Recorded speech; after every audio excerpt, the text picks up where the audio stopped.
I have a feeling if I was fat and ugly, none of this would be happening in terms of the hate that I'm getting from the conservative type. You know, when you're like tall, brown, sexy, and rich.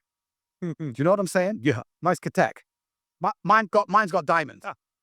When you're tall, brown, sexy, and rich, they just don't like you. Any conservative should be sitting here going, I don't agree with Tate, but due process, and he's not been charged. He's not guilty. So he's flying. It's normal. But they hate me so intrinsically. They hate me on a visceral level where they're saying, forget due process, forget the legality, forget the fact that the Romanian judicial system shouldn't be trusted, forget the fact he's given him 3 years of his life, forget all that. He's bad. Crazy. Well, it's not only that I wasn't buying their narratives, I'd also argue it was the subsect of the demographic that I had control over. It was primarily young men, primarily military-age males that were watching my content. And my content, one of the slogans of it is to resist the slave mind. It's to ignore the things that they tell you to do and to think for yourself and to face objective reality head on.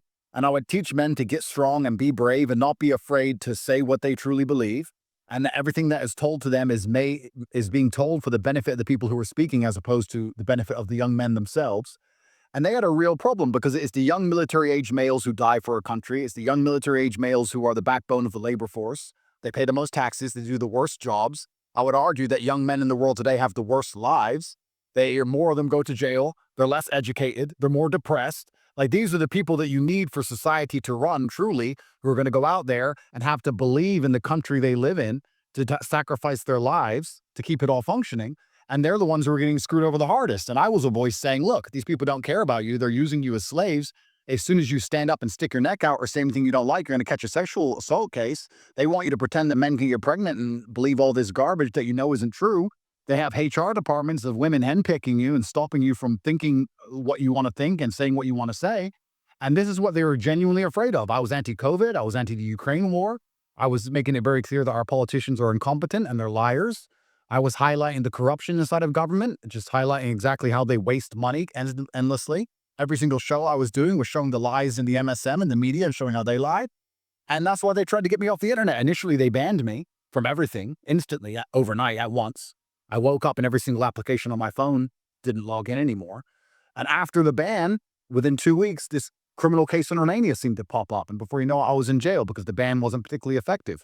So I think a lot of people at home have this asinine view of the world where they think that you're going to have a media empire or a media landscape which is going to be counter to the national security interests of a country. It's interesting. If you talk about Russia, or you talk about Saudi Arabia, or you talk about Iran, most people will accept that the news that is being shown is in direct correlation with the state's security objectives.